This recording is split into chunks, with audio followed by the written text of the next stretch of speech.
your sleep moderator.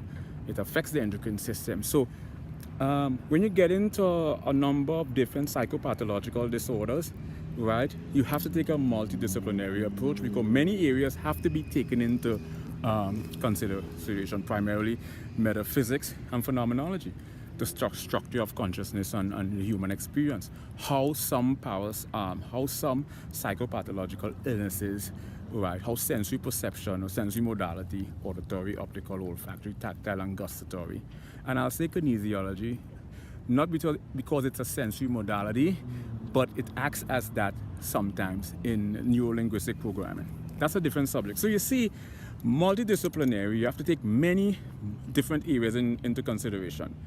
You know, a fascinating phenomenon outside the realm of scientific inquiry is the whole mind branch of philosophy that deals with mind and matter, substance and attributes.